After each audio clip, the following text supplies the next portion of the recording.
አንተ ናስቲ ናና አቤት ደሞዝ ስንት ነው? ደሞዝን ንገረኝ። 3000 ብር። ምን ነው?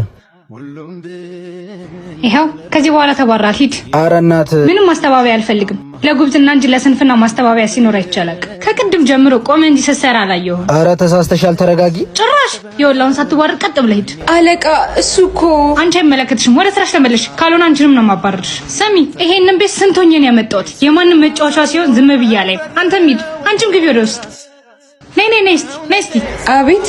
ለሁሉም ሰራተኞች ነገራቸው ይሄ የማይሰራና የሚያለቅሰው እኔ ቤት ቦታ የለውም። እሺ ደግሞ እሱም ቦታ ላይ ነበር የሚሰራው። በሱ ቦታ ሌላ ሰው እንዲታኩ ነገራቸው። አረ እሱ እኮ እዚያ ነበር የሚሰራው ቦስ። እና እሱ እኮ ሀገር ያሰለች አጭበርባሪ ነው። ሁሌ ሊጠይቅ ነው የሚመጣው።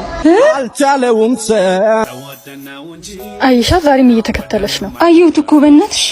ገና ለገና ሰፈር ውስጥ እፈራለሁ ብሎ እንደፈለገው ሊያደርግ ነው እንዴ? ማንንም ቢፈራው እኔ ምረት የምፈራ መስለሽ? ዛሬ አወራዋለሁ። ነይ ያልኩሽ።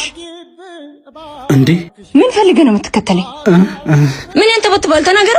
ጉልበትን ተማምነ ሌላ ነገር አስበህ ከሆነ እኔ አልፈራም። እሺ አትከተለኝ በቃ።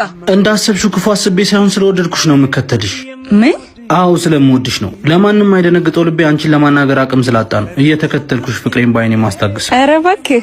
እሺ ምን ወደድክልኝ? ምንሽ ይጠላል? አይንሽን ብቻ እንዳልል የሚያምረው ፈገግታሽ ይታዘበኛል። ከንፈርሽ እንዳልል ጎራዳ ብትሆንም በልክሽ የተሰጠችሽ አፍንጫሽ ታምራለች። ጉልበት ብቻ አይደለም ምላስም አደገኛ ነው ለካ።